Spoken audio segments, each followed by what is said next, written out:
Hello, and welcome to another episode of Boundless Body Radio.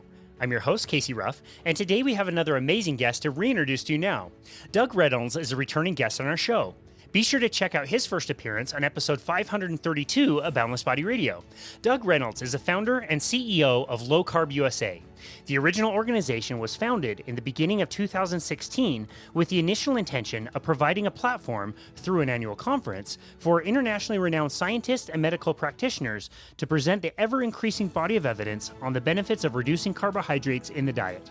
Doug has also coordinated the establishment of a panel of advisors to oversee the creation and maintenance of a set of clinical guidelines for therapeutic carbohydrate reduction, which was first published in 2019.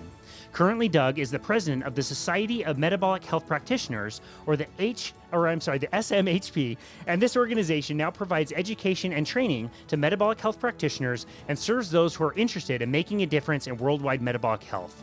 The aim is to stall and reverse the increasing prevalence of chronic diseases influenced by metabolic dysfunction and insulin resistance. Doug Reynolds, what an absolute honor it is to welcome you back to Boundless Body Radio. Awesome, Casey. It's great to be here. It's such an honor to have you back, man. I was so lit up after the conference last year in San Diego, the Symposium for Metabolic Health. I had such a wonderful time. I wanted to make absolutely sure that we reached out and got you back on so that we can talk about this upcoming one. I was so excited about this year's conference that I signed up the last day of last year's conference. I wanted to be one of the first to be signed up, and I'm so excited to go back to San Diego.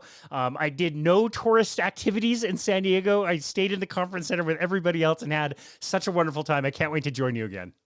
That's awesome. I can't wait to see you again, man. It'll be great. Oh, it'll be great. I have been to a few other conferences in the meantime, and I do have to say, I told you this last time as we started our conversation. I'll say it again. Every conference needs a Doug Reynolds. I know you hate it, but we all need somebody to stand by the microphone when somebody's asking questions to a speaker, presenter, or a panel to keep the questions to be brief and relevant to everybody in the audience. I've been to a few others where they didn't have that, and we sure missed you. Yeah, no, thanks for that. It's good to hear people say that now and again. I kind of know that most people feel that way.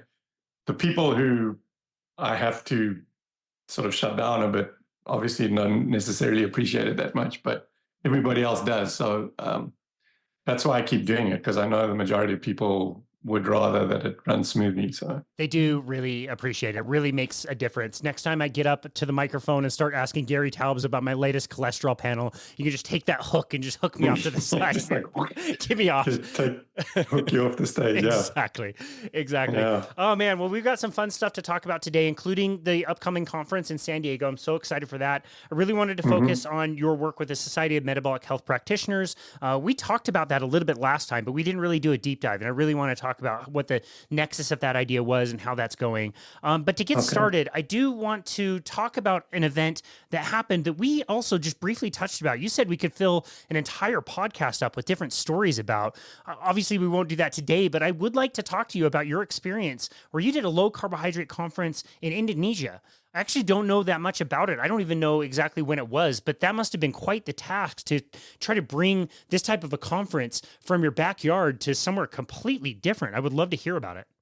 Yeah, I can't even remember now. 2018 maybe. But yeah, we got approached by a guy called Tio Presiteo, who is literally a really wealthy businessman. And he had a son that with cerebral palsy, and they basically told him he would never walk. It was going to be like a really bad life for him, and he wouldn't accept that, and started doing some research and found out about this ketogenic diet idea and tried it. And his son still has some calipers and stuff like that, but he's functional and he walks around and for all intents and purposes, he kind of leads a normal life.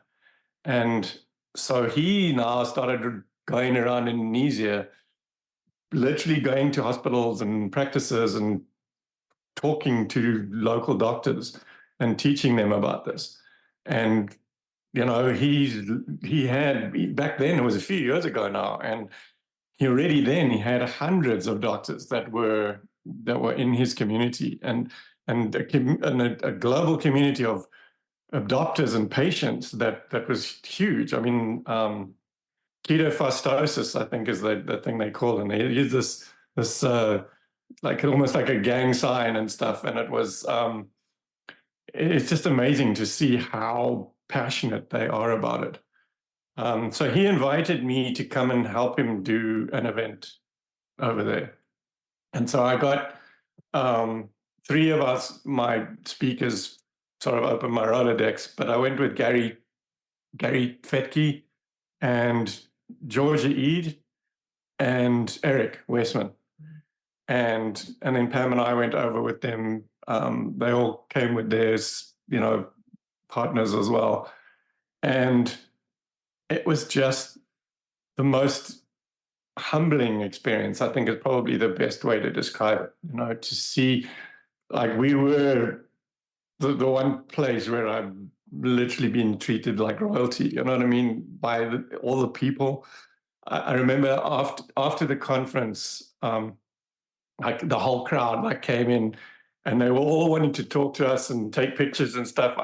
I hate people taking pictures of me, but Pam couldn't believe it. Like, I must have taken about 10,000 selfies that afternoon or that evening. It was just crazy. Everybody was so excited about it. They had, he was the personal assistant or something like that to the prince or the king or something of Indonesia, like high up in the government. And he actually attended to learn about this, to talk to the government about trying to take it nationwide, like how they could, help their people and their community to get healthy. And it was just the excitement and the like I said, the passion of everybody was just amazing.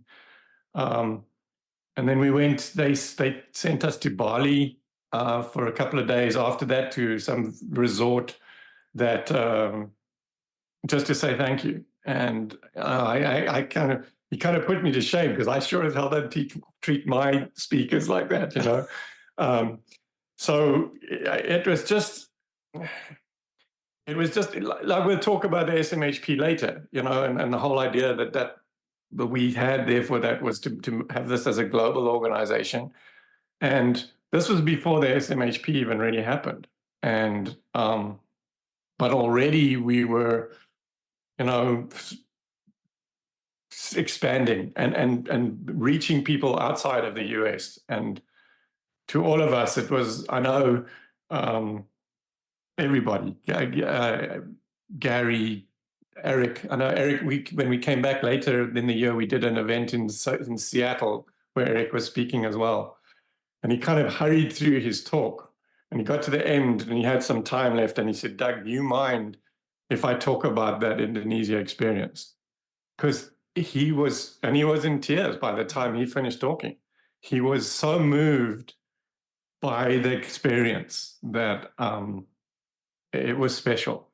And the really cool thing was, on the last day, I think it was 2 days, so the end of the last day, they had a panel with Gary, with Tio, kind of interviewing all the three of them, Gary and Eric and Georgia.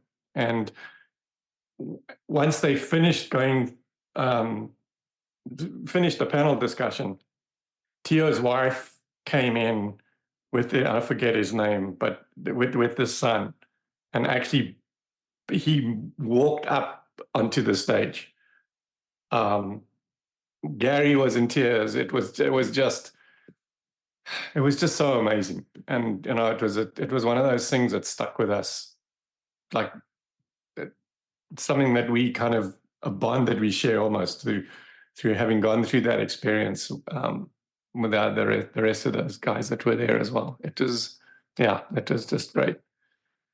So it was our first kind of international thing. And since then, since we started the SMHP, we'll talk about it later, I'm sure, there have been other forays outside of or beyond the borders of the US, which it's actually been pretty cool. Yeah, that's amazing. I look back on, some of the moments in kind of a more recent modern, like low carb history, like maybe the time that Dave Feldman took the stage for the very first time, or certain conferences where we had these like amazing panels of different cardiologists. And like, you think back on some of these moments, and I think I just wonder about that moment, internationally doing that conference, what kind of ripples came from that one conference, the idea to go and do that internationally at a place you would not suspect or wouldn't expect anything to be happening there. What are how many lives were impacted because of that one event? It's kind of interesting to ponder and think about, but yeah, it sounded like a very special experience. I agree. And it inspired, which is like what does happen at at our other events as well, is that people leaving inspired, and yeah, I can only believe that a ton of good has come out of that. It's like you say, it's really hard to really fathom how much, but I know that it's been pretty amazing. That's amazing. Oh, that's great. I thought it would be interesting to ask you somewhat of a different question to kind of get started before we transition over to talk about the SMHP. But I wanted to ask you, assume that us and the listeners, myself and the listeners, have never heard of low carbohydrate nutrition. What are you talking about? What is this? If you were to talk to somebody for a few minutes about what low carbohydrate even is, what would you tell them? How would you try to explain it to somebody?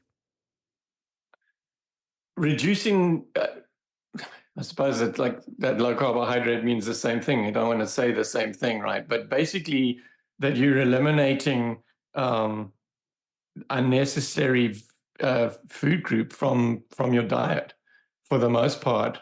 There's some really strict carnivore type people who like eliminate it entirely. But for the most part, you're trying to get it down to where you don't have any, you eliminate all the sugar. Most of the food in the US basically has added sugar in it. It's just insane. So you eliminate anything that has extra sugar in it, starchy, potatoes, rice, pasta, those sorts of things. Eat leafy greens and I say like vegetables that grow above the ground sort of thing. And make sure that you a lot of animal products, protein and stuff. And I think that if you do, so that I believe, if you just eliminate a bunch of that stuff out of your diet, you're going to get healthier no matter what.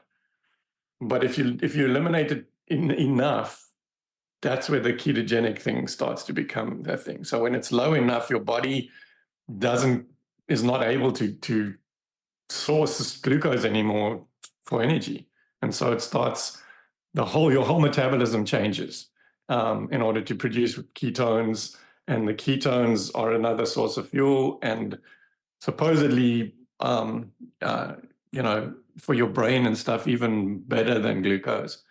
And the tiny bit of glucose that your body really does require to function can be produced by your liver and does not need to be ingested. And so we try to teach people that that they don't have to have this stuff, and that if you don't have it, your metabolism is going to change, and that you're going to end up being a lot healthier. And specifically with regards to all the chronic conditions that we are inflicted as a society these days, that never really existed 100 years ago, and so yeah, that wasn't a short version, but it's difficult. It's difficult to say it in one, other than to just repeat the fact that it's low carbohydrate. So you're reducing carbs, but there you go. The reason why, I think, is what's important. Yeah, I love that. This is where I feel bad for the average person out there who may, I think everybody is aware that they would like to be healthier and they deal with things that they would rather not deal with. And most people want to lose weight or lose fat. And, I just feel bad for the average person that might, Google how to eat healthy and want to go to the grocery store. And, what if the first thing they see is a Tufts Food Compass from 2022, or they get the US News list of the best diets, and down at the bottom is keto, and at the top of the Food Compass is name brand cereals, and you go and shop for those cereals, and they say they're heart healthy. That the food compass says like the least healthy things are things like chicken breast and ground beef and eggs cooked in butter, which everybody probably knows anyway if they were alive during the 80s and 90s. It's like it's so easy to get caught up in this stuff. And going through these labels, things say low fat, high fiber, heart healthy, low cholesterol. Like it's a challenge. And I would argue that that is the person that's actually trying versus a lot of people that just gave up and started Grubhubbing all of their meals anyway. It's a disaster out there. Yeah, no, it is. We just came back from the UK, and we went to the public health collaboration meeting there as well, but we also went to a one-day meeting before that started in London on food addiction. And Jen Unwin and a few others trying to get a consensus around declaring at least ultra processed food addiction as an actual addiction, as a condition. Because if it can get declared as a condition, then they can take it to the schools and the schools and the hospitals and the jails and all these places, government institutions where they eat according to the USDA guidelines. And actually, well, in the UK, it wouldn't be USDA guidelines, but the guidelines there for eating are the same. But now they can go to the schools and say, this is an addiction, this is a real thing, this is a condition, and so you need to get rid of this from your schools. And I think that's encouraging that people are keen to try and get that done. Yeah. You'll appreciate this. I just got back from the Hack Your Health conference in Austin, Texas. And I would say for the second year in a row, just observationally, I would say that anything carnivore related was packed. Packed the exhibition hall, packed the breakout sessions. If there were any panel discussions, anything that was carnivore was number one. And I would say the only other thing that I saw that really packed an entire room of people, standing room only, was food addiction. A panel that featured Joan Iflin and a few other people, including Robert Sykes. A really well done kind of panel, but people are interested in that topic for sure. I think it's, maybe not breaking out in the main media, but I think at least a few people are becoming more aware that that definitely is a thing. Yeah, I mean, we've grown, in terms of our understanding of that as well, right? In the beginning, I had no tolerance for people who told me how hard it was to do this, because for me, it was easy. And in retrospect, I look at it and I realize, okay, I wasn't actually addicted to carbohydrates. I had tons of chocolates and sugar and stuff that I used to eat because I was a runner and I thought I was bulletproof. And I was supposed to eat this stuff because, you have to carb load and that. But I didn't struggle with it. And so I had no time for other people who told me how hard it was, because I thought, it's rubbish, it's easy. But it was Rob, you mentioned his name, he's actually Rob Cybus. He was the guy that was the first one to really start educating me and teaching me about how huge a problem this addiction thing is, and that pretty much all of us are on the spectrum somewhere. Even me, even though I found it really easy to adopt this and drop everything, there's still a bit of sweetness that I still look for, and I still put monk fruit drops in my coffee and stuff like that, rather than sugar. But it's you have to realize that this is something that we have to understand, because if we want to help these people to stay on track, it doesn't help if you can convince them that changing the way they eat is going to help them, if you can't then help them to change the way they eat. Because all of them will try it for a bit, and then they say, I can't do it. I can't do without my bread. I can't do without the potatoes. I can't do without the sweets, or whatever it is or all of the above, and learning what Rob calls emotional management strategies and stuff to teach them, to help them be able to manage this addiction. And obviously the roller coaster and everything, as you really do get the carbohydrates down, those cravings and that go away. And that makes it a lot easier. But there's still the emotional, I don't know what really whether there's a proper name for it, but the emotional addiction is like you don't necessarily have the craving for it anymore, but your eyes see it, and you somehow you want it, and it's you're not physically craving it, um, but you go ahead and eat it. And like Rob is high on the high end of this food addiction spectrum, and he struggles to the extent that his route driving home from work never goes past a fast food place. Wow. Because he says, as much as he knows and as much as he knows how bad it is and everything, he said it's like it's on autopilot, and you go drive past the Big Mac or something like that, or the McDonald's or some fast food place, and he said the car just like drives itself in there, and it's hard for people like me to appreciate that, and I've learned over time how big of a thing it is, and that I think it's the most important thing in terms of helping people to be successful with this in the long term. Yeah, I agree. I always thought of myself as a moderator and thought I could kind of handle a little bit. And it turns out the older I get, the less I can. And if I have a little, I just want more and more and more. And it creates just enough of a disruption in my life that it's not worth really dabbling in the longer I go. So it is a challenge. It's not that easy. This is kind of funny and kind of interesting. When I said the people on the panel, I said Robert Sykes, not even Robert Sivas. He wasn't even there in the conference. That's how prevalent. That's how prevalent this is. Like Robert Sykes is the keto savage. You look at this big bodybuilder dude talking about his food addiction issues. You're talking about Robert Sivas, who has been in this food addiction world forever, one of the very first people to beat that drum, and just wonderful humans. So yeah, a great illustration about how prevalent this all is. It's nuts. Sure. Yeah.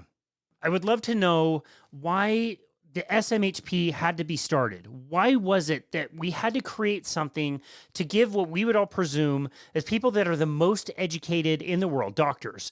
They already have tons of education, tons of courses that they have to go through, lots of CMEs that they have to do. What is it about the medical system and how it's set up that we have to create a different society to help train these medical practitioners even further than they already are? Well, I think that the problem is that they've never been trained. They don't get taught about nutrition in med school, and so the ones that come on board are the ones that are open-minded enough to either see it work for themselves or see it work for some of their patients, like with Dave Unwin, and eventually they realize that this is an important thing to take note of and research and learn about it, and at least have it in your quiver now to offer as an option at very, very least to your patients. So yeah, where was I going with this?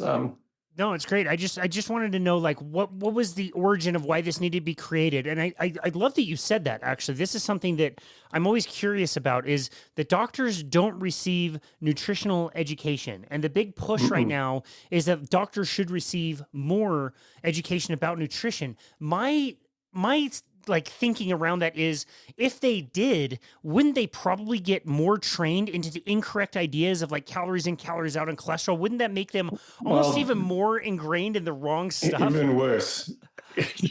Yeah, that's very true. If the current institutions introduced that training, it would all be, I would imagine, all be garbage.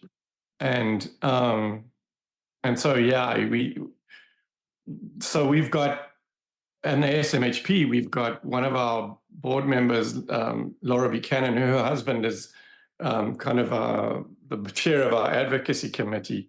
And he and Laura have actually created what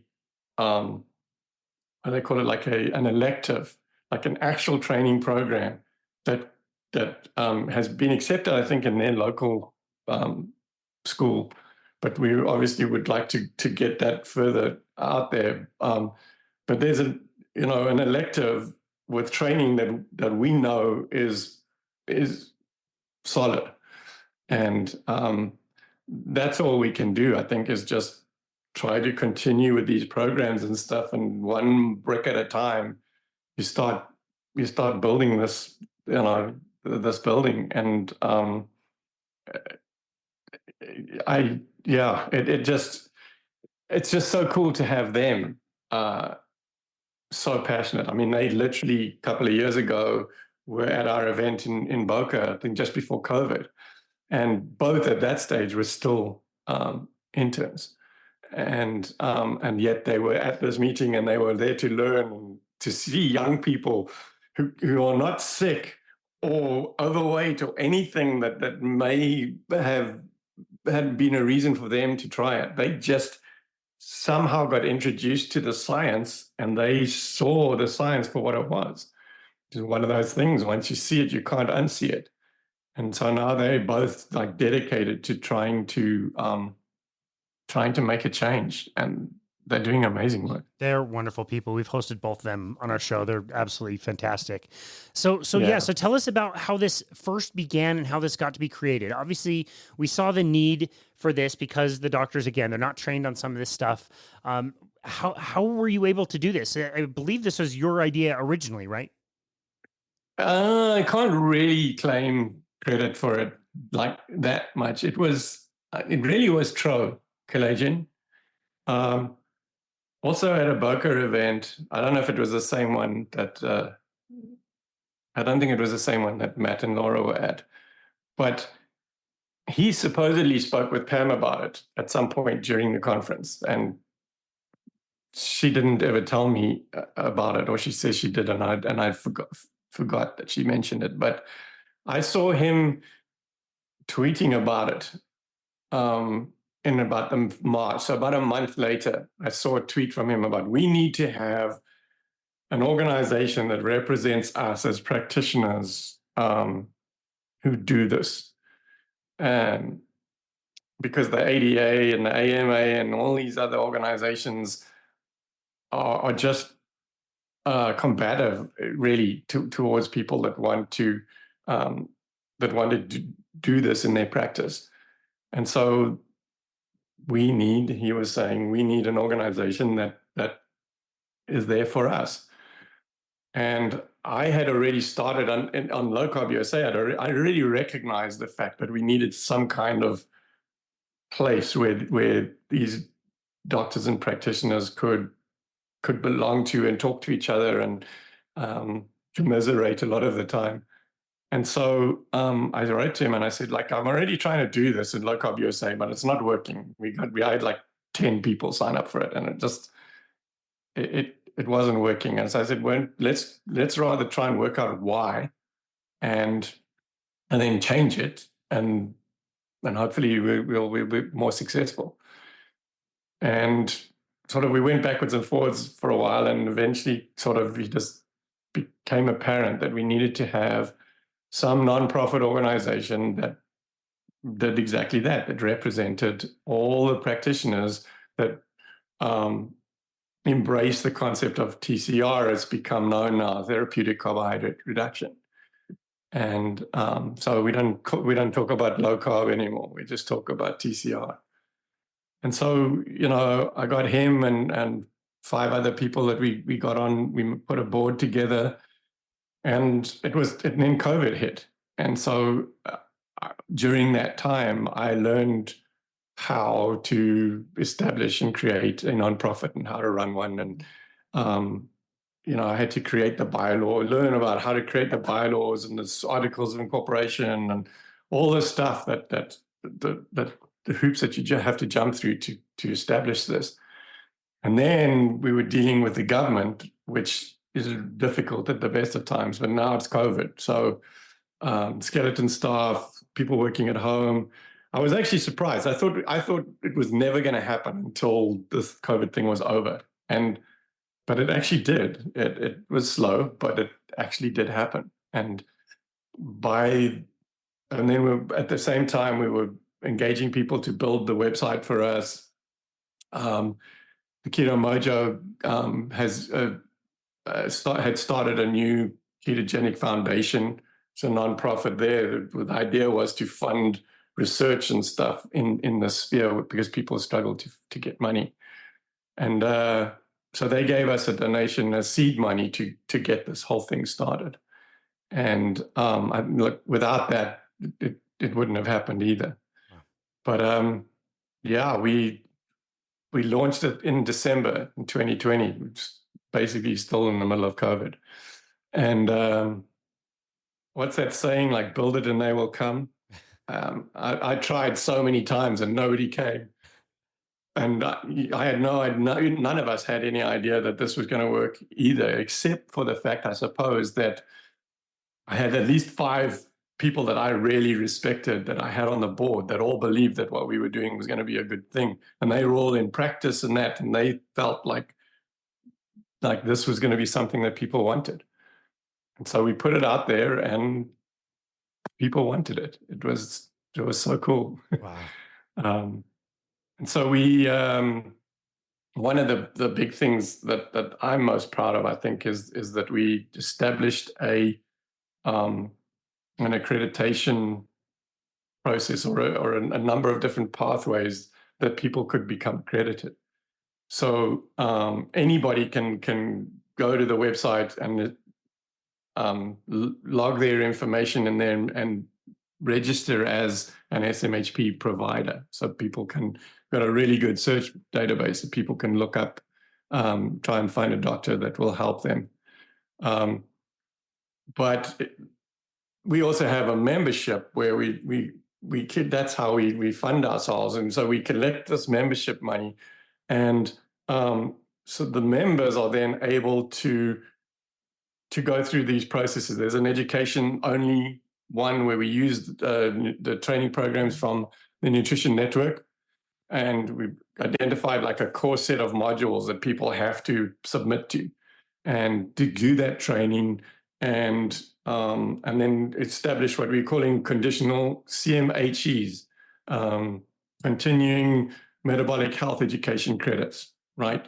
And so attending Low Carb USA events and attending the Metabolic Health Summit and Low Carb Down Under, for instance, and the PHC, the meeting we just came back from London 2 months ago. I've already had someone submit CMHE application for the credits from that event. So they have to collect 30 to 60, depending on which pathway they're on. And then they apply. And if they, once they get approved, they get this really cool orange badge that says SMHP accredited that they can use on their website and on their communications and stuff. And they can use the credentials MHP, the letters MHP, Metabolic Health Practitioner, behind their names. So, like Brian Lenskes, I'm sure a lot of you people know who that is. He was one of the more recent people that got accredited as well. So it's Brian Lenskes, MD, MHP. And we're becoming aware of the fact of how much this actually means to people. We're very close to actually accrediting our 100th person member, and then there's a whole ton of them that are in the pipeline somewhere. And I don't know whether I told the story on the last podcast, but it basically it's happened a few times, but the one I remember specifically was a doctor that I wrote to and said like, hey, everything's in order and your application for accreditation has been approved. And she wrote back and said, Doug, she said, this means more to me than when I became an MD. She said, because now I feel like I can really help people. Wow. And that's special. And that's why we keep doing this, because all those things that I tried to do back in the day and all had helping people in mind, and it never worked, but this has worked. And it's really cool to be a part of it. Yeah. Wow, that's amazing. You should be so proud of that. You mentioned multiple kind of funnels or ways in. It's safe to assume that this is not just a program for medical practitioners. Anybody can join in different ways. Yeah. So anybody from a health coach to a surgeon, right? Physician or a surgeon, and RDs and nutritionists and pharmacists and PAs and nurses and all these different genres of medical practitioners that I know in the beginning when we first started building this, I was determined that it was an umbrella to include all practitioners from the health coach upwards. But I've in my experience previously, I've found that the physician community, and they'll forgive me for saying this, but at least in my experience, had tended to be very arrogant. Like it was like elitist, like they was, and I was expecting it to be like that. It's like all my board is going to say, no, this is like for doctors and physicians, And so we had a board meeting while we were still building this whole thing and planning out the bylaws and all of that. And I was like getting ready for this fight with them about this. And like they knew it was on the agenda, and so literally the meeting started, and I think it was Eric Westman that was like the first one. Like before I could even open my mouth, he said, I think this has to be for everybody, from health coaches to all the way through, right? And they all agreed, and it was like, shit, I came here for a fight, and there's no fight. But at the same time, it was super to know that it wasn't going to be an uphill battle.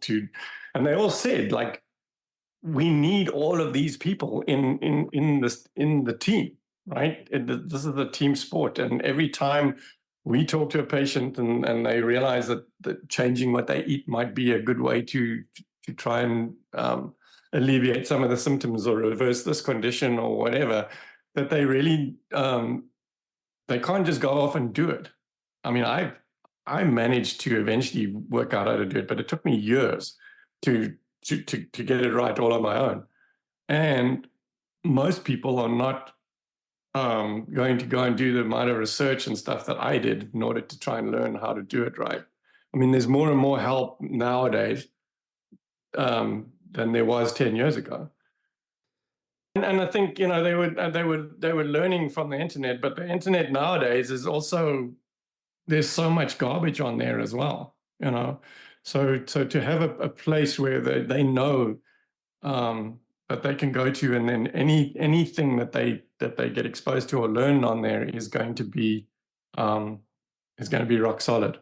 Yeah. And that's important to have, for people to have that resource available to them. Yeah.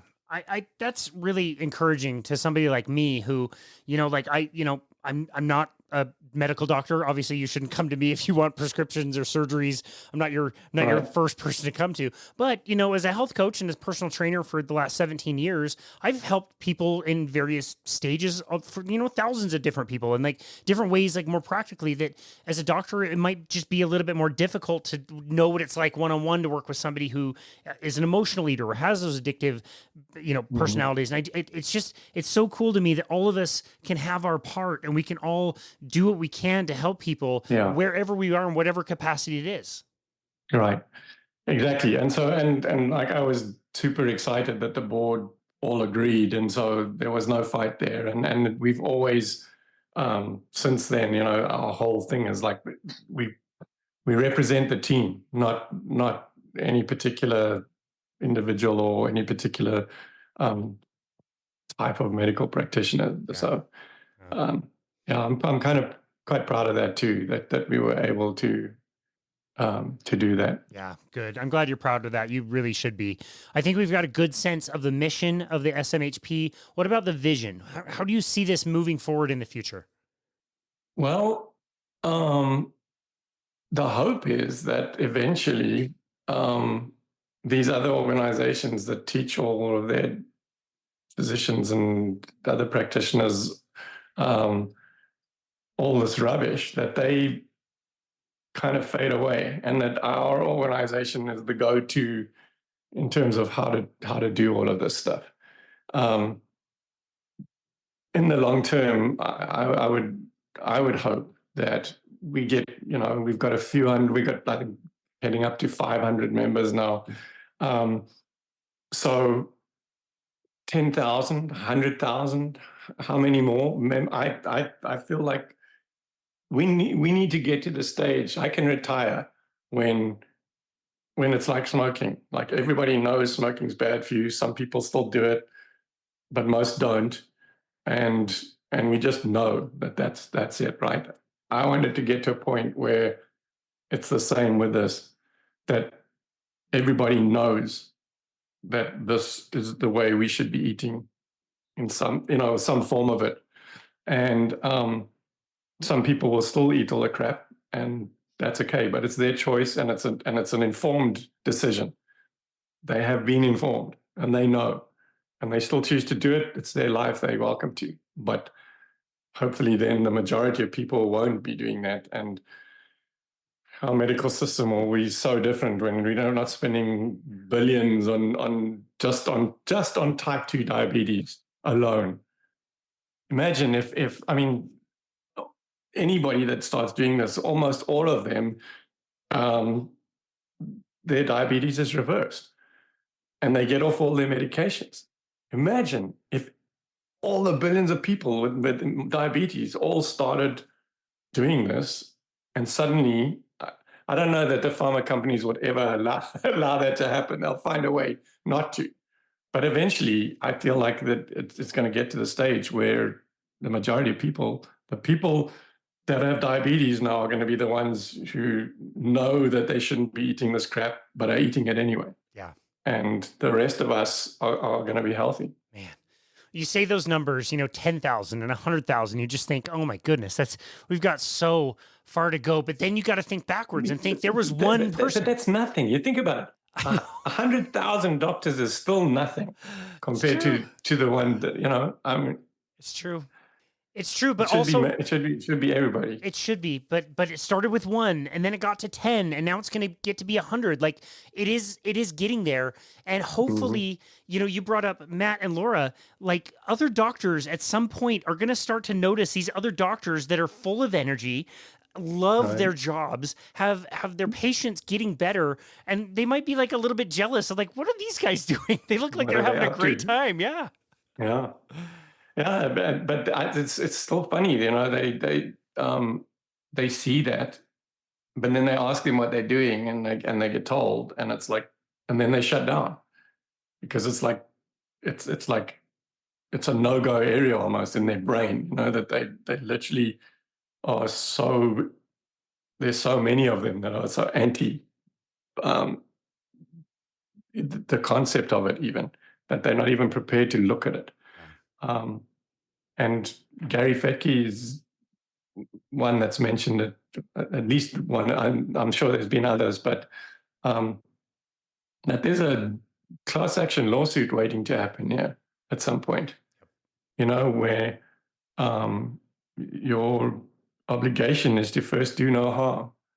And to me and to him, that means that if you are exposed to some information that indicates that there's a possibility that something may be better than this, then you're obliged to investigate it. And so you're obliged to investigate it. And that's how the standard of care has evolved.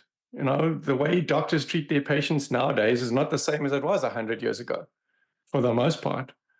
And as they've learned things, and as science has evolved, so too has the way that doctors function. I don't know when that's when or how that's going to change, but Gary's still saying, like, at some point, if it can be shown that you were exposed to this information, but you still refused to offer it, at the very least, offer it to your patients as an option, then you're guilty of malpractice. And that's my opinion. Yeah. but I'm not the only one that feels like that. Yeah. And I think there's going to be a day of reckoning. I really hope I'm around to see it, because being ignorant of it and not being taught it at varsity and stuff is one thing.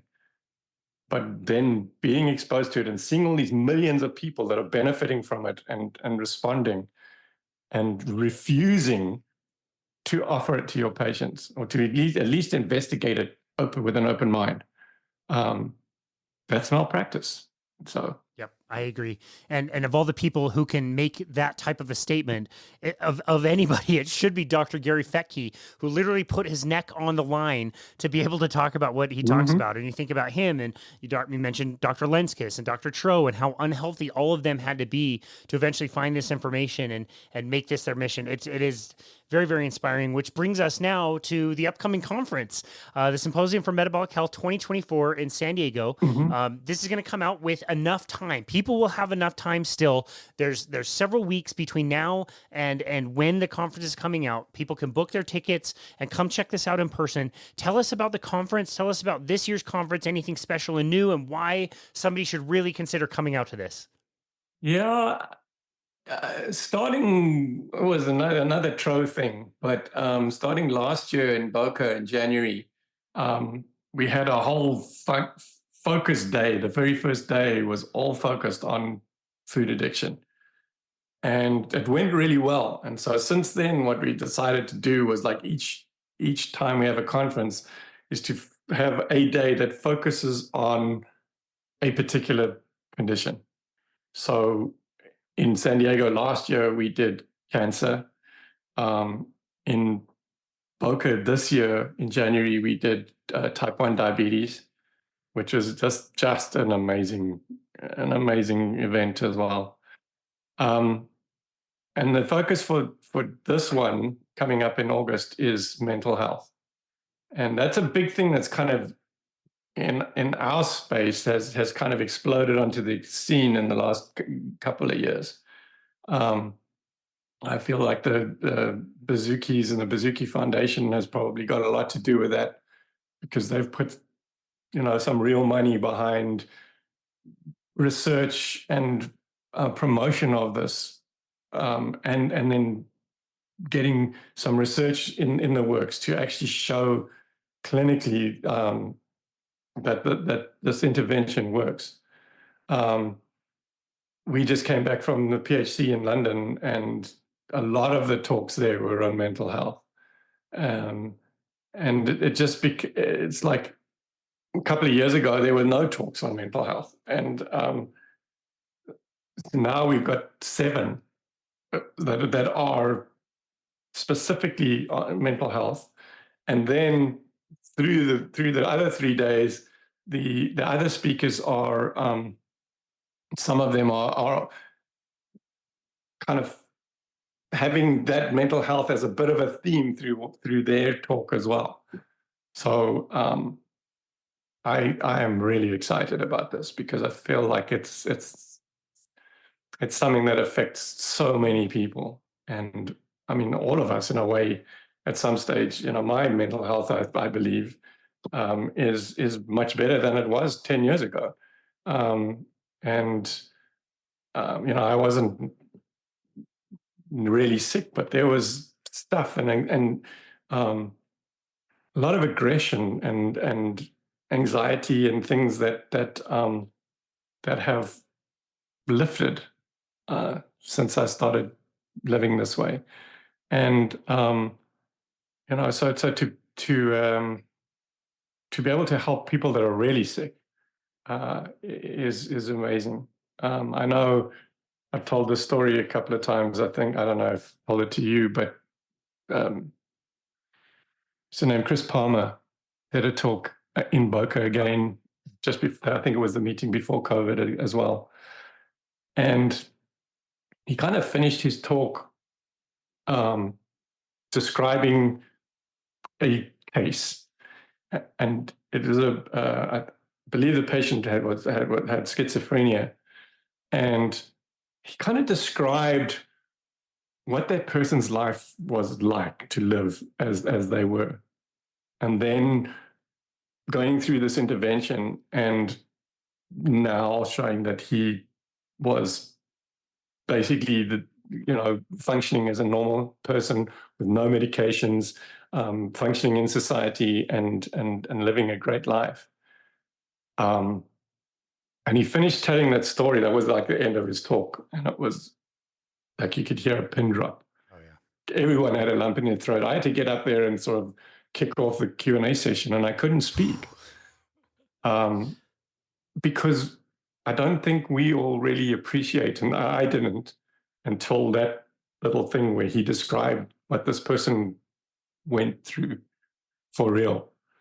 That now for that person to have that all go away is just, I don't think we can imagine how cool that is. Yes, you got diabetes and maybe you got it out and you lose your foot and you cut your foot off and all of these things. I still don't think it's as bad as suffering with severe schizophrenia or bipolar disease or something like that, one of those conditions. So to know that we are genuinely helping that community as well is cool. And I believe, I really hope, and I believe that everybody that comes is going to leave a different person. I really do. I couldn't agree more. And on that note, again, there's options where people can buy the package online. They can, attend virtually if they can't make it. For somebody who's on the fence, I asked you the same question last time. I'm going to ask you again, maybe on the fence, maybe it's challenging time-wise or budgetarily. We understand that it's challenging for everybody, but what would you say to somebody who's kind of on the fence and maybe considering coming in person versus just attending virtually? Yeah. I wish I could find the words to really describe the difference for people that are there in person. Obviously, we understand that some people, time-wise, financially, work-wise, whatever, they just can't. And so, being there on the live stream and talking with Pam and submitting some questions for the Q&A and stuff like that is a second best. But I always say to people, if there's absolutely any way that you can make it happen, just do it, because the atmosphere there, the inspiration that people leave with is just incredible. There's lifelong friendships that are made there. We've got a couple of attendees that they met at this conference in 2017 or something, and they live on like the other sides of the states from each other, and they meet up at this conference every year, and they're just like the most amazing people. And so, but you get to, we have the dinners at night. The chef makes us a lot of really good low carb dinners, even the carnivore option as well. And people sit around, and these round tables with 8-10 people at a table, and the speakers come and sit around as well. So you get to have a conversation with them, as instead of just maybe trying to ask them a question where I'm beating you down and making sure that you just ask a question and then try and have a conversation with them. Now you can have a conversation with them. You can literally sit. Steve's not actually coming this time, but Steve Finney, for instance, he comes to every dinner, and he's always there and available to talk to people. And I think we find with all of the speakers that they are so accessible. Initially people are kind of starstruck a bit, but then you just like Gary Taubes always says his wife like laughs at him when people like sort of revere him or whatever. He's like, I sit at home in my shorts and a t-shirt, basically on my computer writing. And then all these people have this adulation and everything. And he said, it's just weird. And I remember somebody telling me, speaking of Gary, somebody telling me one time, like from the main lecture hall down to the other hall in the lobby where we have the expo, there's this like long passage, and there's these thin bench like seating that they have along the walls of the of this corridor. And this lady said, like, the one day she was sitting there waiting for the next talk to start or something, and Gary Taubes came and sat down next to her and said, like, "Hi, I'm Gary," you know, and she ended up having this. She said, like, he's a normal guy, like, you know, like she had this amazing conversation with him, you know, and not even necessarily about stuff, but just about travel and kids and what you do when you know, like, just have a conversation and get to know them as a person. So yeah, there are so many things that make it so much better. Yeah. And you know, if you can't make it, we do understand. But hell, if you can, Try. money well spent. Please Absolutely. Anybody that comes or has been to one will, I think, without exception, will tell you that it was money well spent. So. You won't miss a penny. You will not miss a penny. I would implore people to consider that. I have to share my Gary Taubes story. This was hilarious. This was the first time I got to meet him last year. Got to shake his hand and tell him how meaningful his work was. It was later on in that day, or maybe the next day, that I had a couple actually walk up to me and they tapped me on the shoulder. And I was like, hi. And they were like, hey, we just want to let you know, we watch your podcast on YouTube. It's really meaningful to us. Because of your podcast, we have found like a cancer treatment, you know, metabolic therapy for cancer because of your show. And we just wanted to thank you, me and my husband, who are here because of your show. And I was like, completely overwhelmed. Like, I don't get recognized in these things. I sit around in my shorts and t-shirt all day. So I was blown away, and a talk was about to start. So I went into the bathroom to find a quiet place to send a voice note to my wife to just say, you will not believe this couple just came up to me. And as I'm kind of in the bathroom and it's a little awkward, there's nobody in there, but I feel like the door is about to open.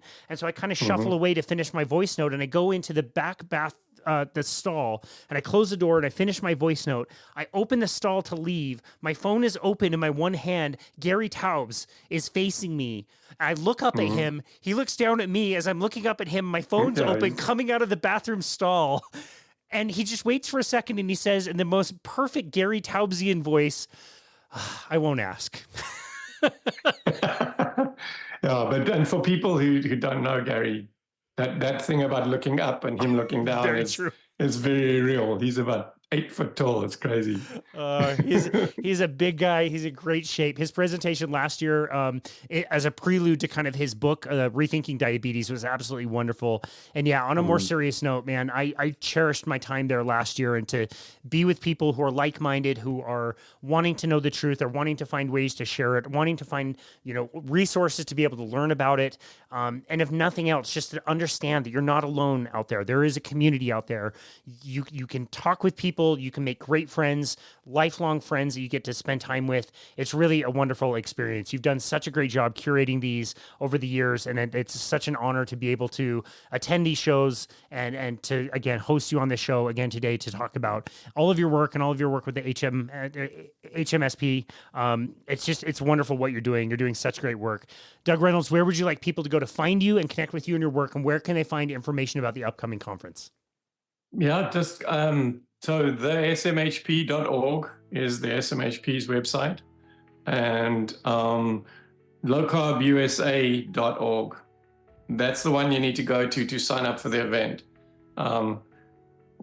We are still two separate organizations, but we kind of overlap a lot. Like we literally work together about everything, and who knows, one day there may be some kind of merger of some kind, but right now Low Carb USA puts on the event for the SMHP, and so you go to the lowcarbusa.org. One of them drop downs is a menu option for events, and the top one will be the San Diego event. And you can, if you are not already a member of the SMHP, it requires you to join it as a free member. And the reason for that is that everybody, live stream and in person, everybody gets access to the videos and the recordings afterwards. And in order to get access to that, you have to be able to log into the system. So you create an account, and then you can go and buy a ticket, and there'll probably still be some kind of running discount at the time that'll give you probably 10% off or something. You can book your dinners at the same time and order a CME certificate if you want one, if you need one. And the discount is off your whole basket, so it's not just for the event ticket. So yeah, that's social media. Low Carb USA. If you just search Low Carb USA, pretty much on any social media platform, they'll find us. Excellent. Well, we will be sure to link that up. Anybody can go into the show notes to find those. And again, Doug, thank you so very much for all the tireless work that you were doing. I told you last time we had you on the show that, sometimes all of us, the rest of us, feel like we're trying our best to move this message forward, and nobody seems to be doing as much work as you are to move this message forward. And so we're really appreciative of you. My fellow attendees that come to these shows just really cherish our time at these events, and yeah, we love the work that you're doing. So thank you so very much for taking time out of your very busy day to come chat with us today, and thank you, for all the work that you do. It's really incredible. Thank you so much. Thank you so much. It was an honor to be on here. Thank you. Oh, honored to host you again. And this has been another episode of Boundless Body Radio.